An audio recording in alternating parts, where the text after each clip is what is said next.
This is Agriculture Today, and I'm Shelby Varner with the K-State Radio Network.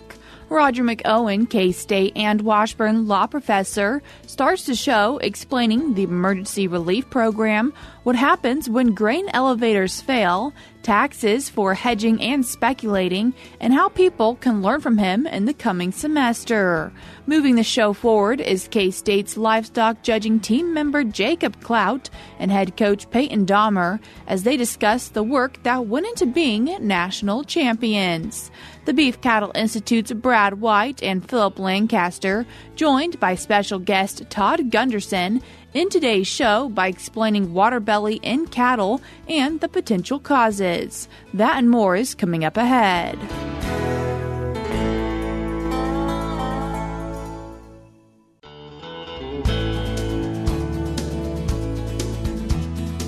You're tuned in to Agriculture Today, and we start our Wednesday show talking with K-State and Washburn law professor Roger McEowen. Roger, thanks for joining us today. Well, thanks for having me, Shelby. Good to be here. Roger, talking through a few topics from your recent blog article, and one of the topics in that article involves Emergency Relief Program, but first, it used to go by a different name. Yeah, it was the Wildfire and Hurricane Indemnity Program, or WHIP.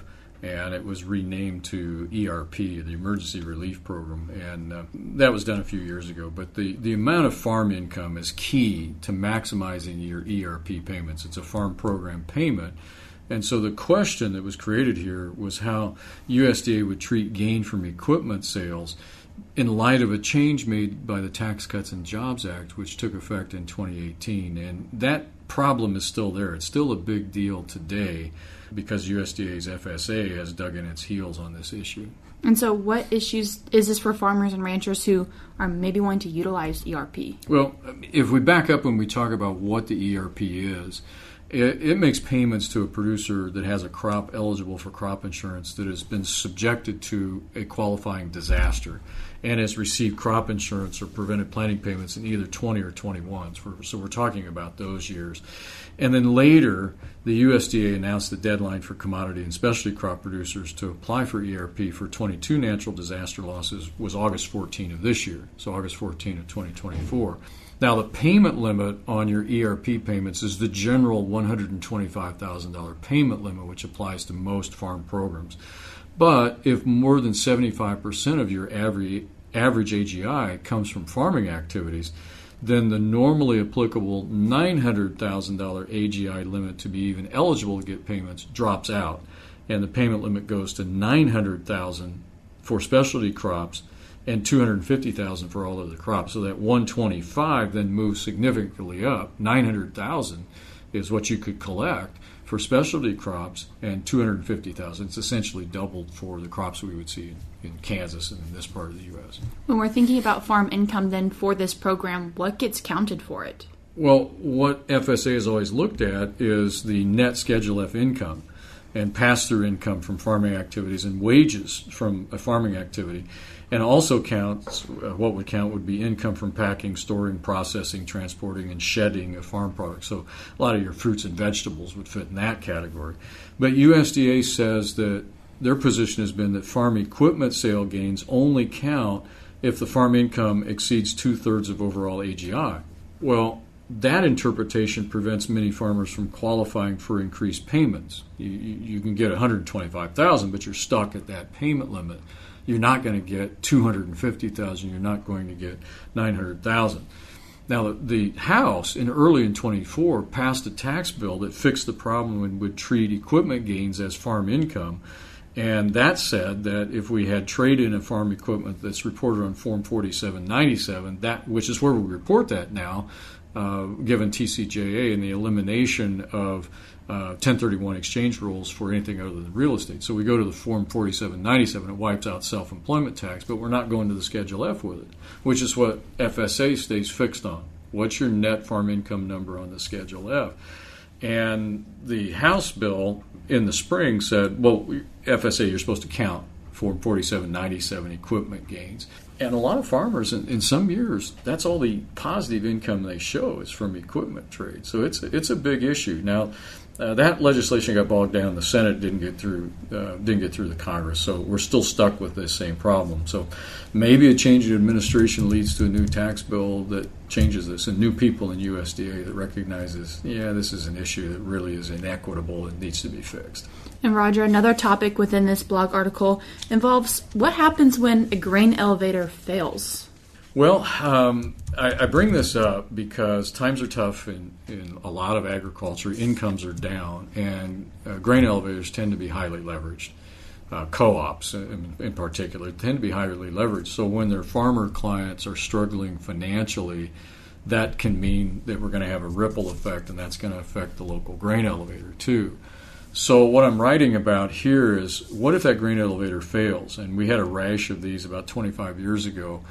With abuses concerning hedge-to-arrive contracts. Now, we don't have that problem right now. This is more general economic issues in agriculture that could lead to an elevator failure. The first thing to understand is when an elevator files bankruptcy, a farmer that has grain stored there is not a creditor of the elevator. It's a bailment relationship.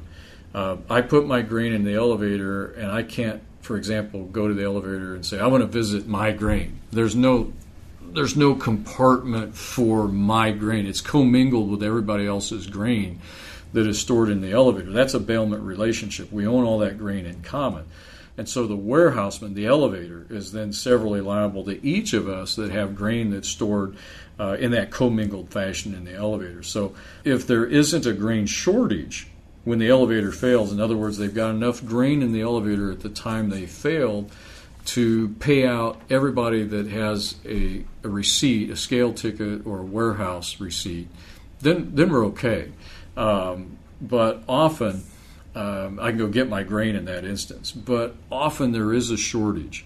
So when there is a shortage, in other words, they don't have enough grain in storage to pay everybody that has a scale ticket or a warehouse receipt the amount that they're entitled to that they put in the elevator, that's usually the case. And so your claims exceed the amount in there. So in that situation, if I've got a negotiated receipt or a scale ticket, I've got a warehouse or receipt or scale ticket that says I've got 100,000 bushels of grain in this elevator, and somebody else has 200,000 and 300,000, but there's only 400,000 total in the elevator, then what do? Well, in that situation, then we share pro rata in that remaining grain. And so there's a pro rata distribution. I'm going to get a portion of my total amount back. Somebody else is going to get a portion of theirs back, so forth and so on. Now, I'll likely not be made whole. Then, in that instance, I become a general unsecured creditor of the elevator to the extent of the shortfall. Now, I'm unsecured. So they're going to pay their secured creditors first before they get to me. And the state has an indemnity fund, but that's not going to go very far either. So I'm probably going to come up short in that situation. Is there anything growers can do to protect themselves on the beginning end of that? Well, you always want to check out what the financial status of your elevator is. And, you're going to get a snapshot in time, and you're going to see a balance sheet and so forth. That doesn't tell you a whole lot. Word of mouth is pretty good. You can try to do a UCC 1 security interest, but the elevator's not going to go for that. So your remedies are not really too much in this situation. Just be aware of what position you're going to be in. And Roger also wanted to touch on the topic of speculation and hedging when it comes to taxes, and what's the difference between hedging and speculation? Well, if I'm truly hedging in the commodities market, that means I'm trying to offset price risk in actual commodities that I raise. That's what a hedge is. If I'm speculating, then I'm taking a position in commodities that I don't raise. Okay, so that has a tax effect to it. So if I lose money on a hedge because I engaged in that in accordance with commodities that I actually own and actually produce in my business, then any loss is a fully deductible ordinary loss. Okay? If I'm speculating, my gains are capital, but my losses are capital. So my losses are then capital losses that are severely limited in deductibility every year, up to $3,000. I'm capped. And if I have a large loss, I may never fully deduct that. So a lot of farmers will say when they try to make the argument that when I lose money in the commodity futures market, I'm hedging, when it's actually speculation. They'd like to get an ordinary loss, which is fully deductible. And that's where the rub comes in, and that's what the IRS will try to pick at. So be careful if you have, say, multiple entities. You've got a crop entity and you've got a livestock entity, and your crop entity engages in futures transactions involving livestock. Well, that's speculation. You've got to have the right entity. You need to use the farm bank account, for example, instead of your individual account. It's those types of things that IRS will try to pick at. So really important, losses change differently whether you're working in that commodity or if you're not. Yeah, if I am trying to engage in a commodity future transaction to offset price risk in actual commodities that I raise, that's a hedge. And if I lose money, fully deductible. And Roger, as we wrap up today's show, just wanting to make a mention of a class you are teaching here at K-State. If anyone's interested in maybe enrolling. Well, this is taught through K-State Global. I will teach it live on campus every Tuesday and Thursday morning starting at 8:05 a.m. Central. But it is technically an online course, so we can have people from anywhere register for the course and take it. You can take it for credit or you can take it for non-credit as adult continuing education, and that'd be fine. I would encourage farmers to do that. I have farmers from all over the country in the past that have taken the course for non-credit. And people can drop myself an email or Dr. Featherstone, who's the department chair in Ag Econ. It can email him at afeather@kstate.edu or at ksu.edu, I should say. Mine, you can reach me at either my law school address or my K-State address and for further information. Roger, I appreciate you taking the time to join us today. Thank you, Shelby. That was K-State and Washburn law professor Roger McEowen. I will link his blog article that talks about these topics in today's show notes on agtoday.net. We're cutting to a short break now on Agriculture Today, but we'll be right back.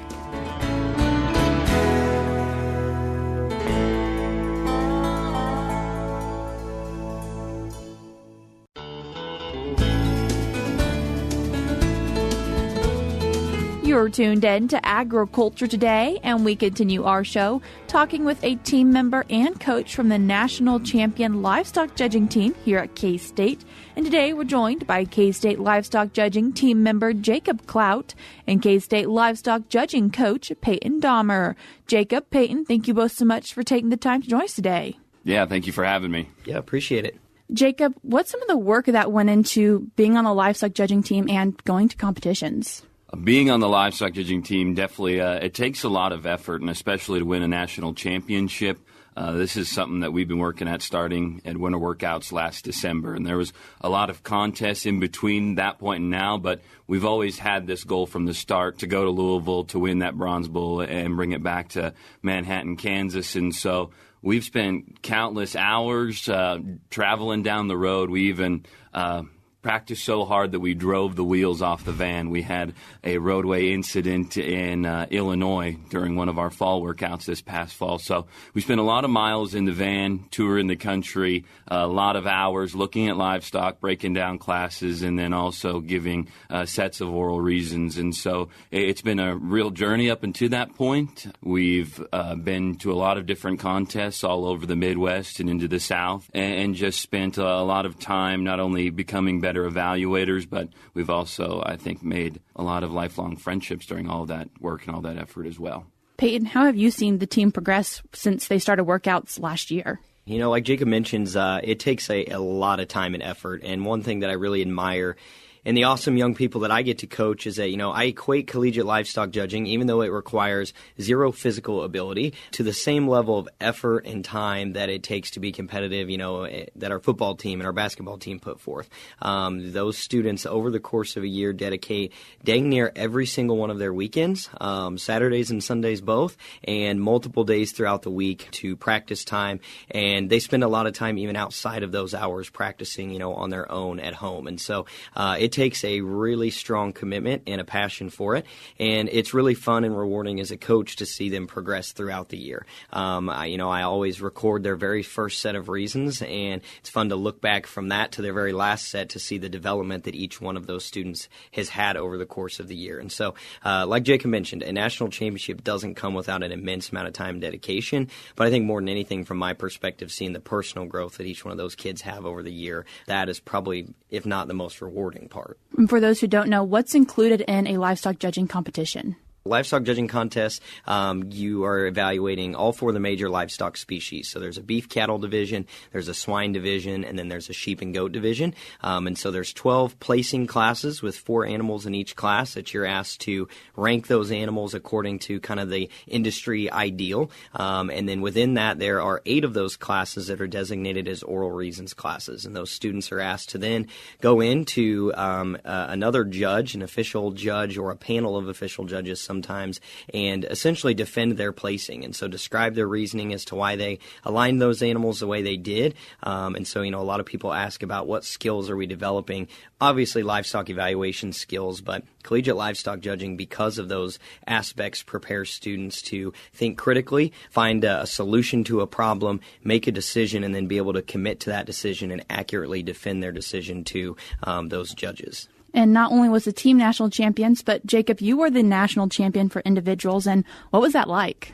It's kind of hard to describe it in words. It's a culmination of something that, I started livestock judging back when I was in the 6th grade as a 4-H'er. And so to go out on top and to end my journey as a competitor in the sport as a high individual means a whole lot. It's really blessed, really thankful to have that opportunity. I came out of the contest only dropping 12 points, which is a personal best. And one of my teammates actually pointed that out to me after the contest that night and said, what does it feel like? They asked me, what does it feel like to peak at the one where it really mattered and where it really counted. And it's something that's, like I said, it's indescribable. I'm really thankful to have that memory and to leave the sport in that manner.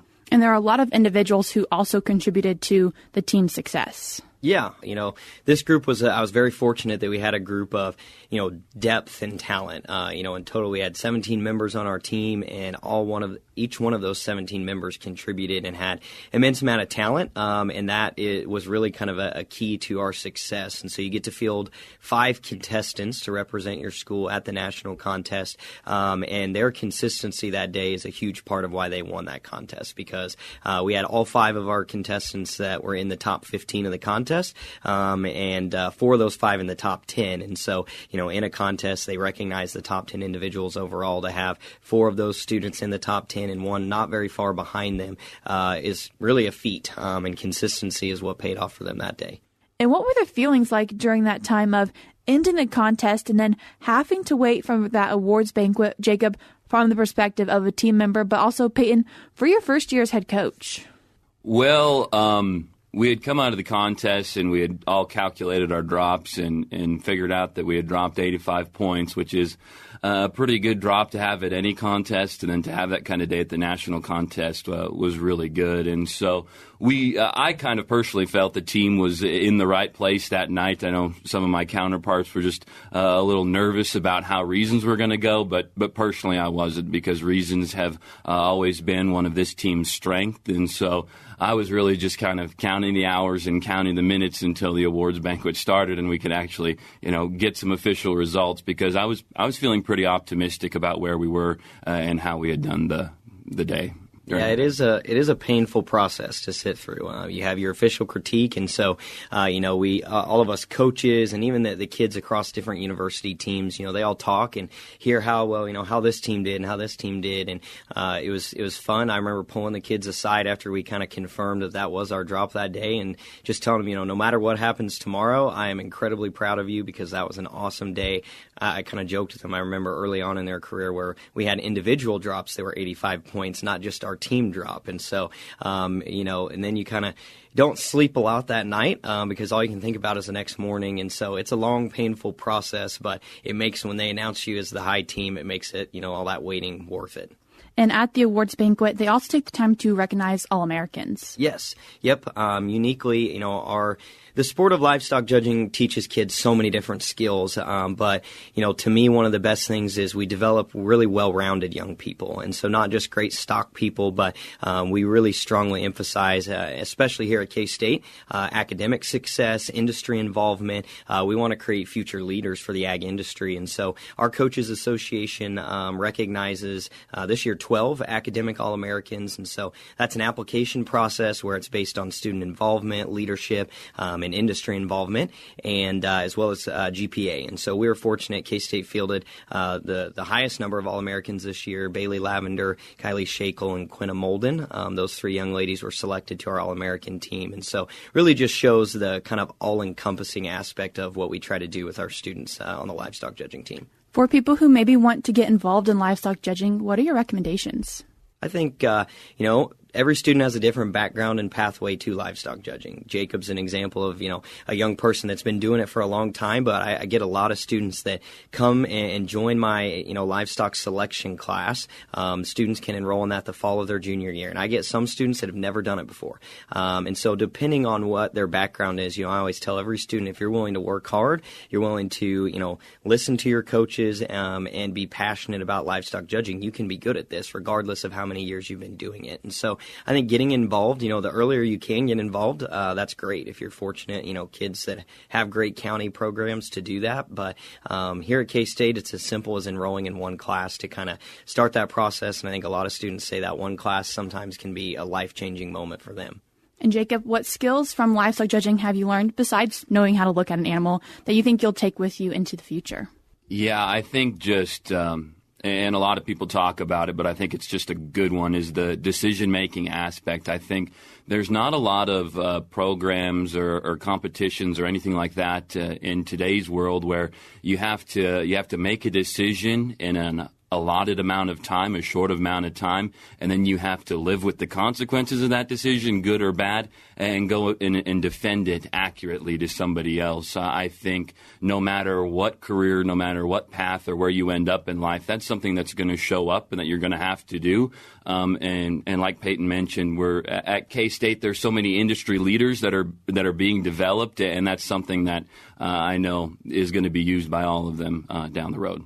If people are wanting to find out more information about K-State's livestock judging team, where can they do that? Yeah, so we've got a website. We like to keep people informed, both if you go to our Department of Animal Science website, there's a link to our judging team page where you can kind of see more information about it. My contact info's on there. We also like to keep people informed in the world of social media, and so our Facebook page, we're always posting team results. I like to keep, folks engaged with what the team's doing, and so they can find information there as well. Payton, Jacob, I appreciate you both taking the time to join us today. Thanks for having me. Thank you. That was K-State livestock judging team member Jacob Klaudt and K-State livestock judging coach Payton Dahmer discussing the national champion win from K-State's livestock judging team. I will link the resources that Payton mentioned in today's show notes on agtoday.net if you'd like to learn more about K-State's livestock judging team. We're cutting to a short break now on Agriculture Today, but we'll be right back.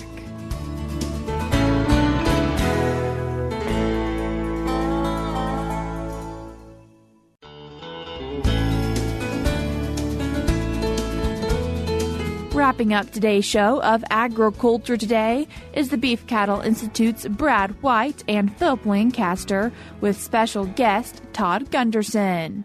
They said that they've had a couple of water bellies that have had to have surgery on their operation.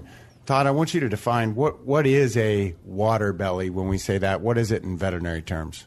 So in veterinary terms, we call it urolithiasis, but really what it is think of it like a kidney stone, only it's occurring in a cow. And in contrast to kidney stones, most of the time these stones form in the bladder, and once they are in the bladder, if they leave the bladder through the urethra, they can become stuck in the urethra of cow, especially young growing cattle. Usually male cattle are affected. And once that happens, it, of course, creates this back pressure, which can lead to a lot of problems. Most notably, rupture of the urethra will sometimes occur, and rupture of the bladder in severe cases. So if you have a backup of urine and the bladder ruptures, then literally their abdomen becomes full of urine, which becomes the water belly or sloshing. Now, cattle's anatomy is a little bit unique in that the urethra has a couple places those stones can get caught pretty easily. Cattle have a retractable penis that goes up into a sheath, and one of the ways that is accomplished is through a muscle that pulls on the penis and creates what's called a sigmoid flexure. It's basically an S curve up at the base of the sheath, right at the bottom of the rump. And so that sigmoid flexure is a common site for these stones to get stuck. And if they do get stuck, most of the time, if it isn't cleared on its own, the urethra will rupture laterally behind that stone, and then you'll start to have urine leaking into those subcutaneous tissues around the sheath, and you'll see this large, what we call a plaque, or just a great big mass of fluid underneath that steer's belly. Or if it ruptures the bladder, you see that sloshy abdomen that's full of urine. But it's not typical for cattle to form bladder stones or urine stones. There's usually some precipitating factor. It's not like all cattle form them and normally they pass. It is in certain situations. And Phillip, I'll turn to you. What are there dietary factors that affect this? It comes down to mineral imbalances between calcium and phosphorus. And so typically when we formulate a diet for cattle, we look at trying to have a calcium to phosphorus ratio that's somewhere between 1.5 to 1, so 1.5 parts calcium for every 1 part phosphorus, up to 2 to 1, so 2 parts calcium to 1 part phosphorus. And so if we get too low or if we get too high of a ratio, then the calcium and phosphorus mobilization from bone and just metabolism changes, and you end up with this calcium or phosphorus being deposited in places that it's not supposed to, and one of those ends up being the bladder because the animal's trying to excrete this additional calcium or phosphorus. Is this impacted by the life stage of the animal? So if we have adults versus growing calves. Well, I think, and you guys mentioned this, I think, early on, but it's more common for it to be a problem in young growing animals than it is in mature animals. But from a diet perspective, we still try to balance that diet the same way. We use around a 2 to 1 ratio for diets on growing calves as well as mature cows. And why in the growing calves might it be more of an issue? Because of their bone growth and just the amount of calcium and phosphorus that they are metabolizing and moving around from bone growth and things like that, that there's just becomes a higher risk factor for those calves. On these urolithiasis or water bellies, a lot of it goes back to managing that diet and how do we make sure that the diet is appropriate for the class of cattle by looking at that calcium phosphorus ratio. Based on what Todd said, you want to try to catch these early before any of those ruptures occur. Sometimes that's hard to see, but you may see an animal that's off feed. You may see a little bit of discomfort with them because those can be painful. And call your veterinarian because there are some treatment options if caught early. Even if caught later, there are some treatment options. So it'd be a good one to have your veterinarian come take a look at. That was part of the Beef Cattle Institute's Cattle Chat podcast. That's all we have for you today on Agriculture Today, but we'll be back with more for you tomorrow.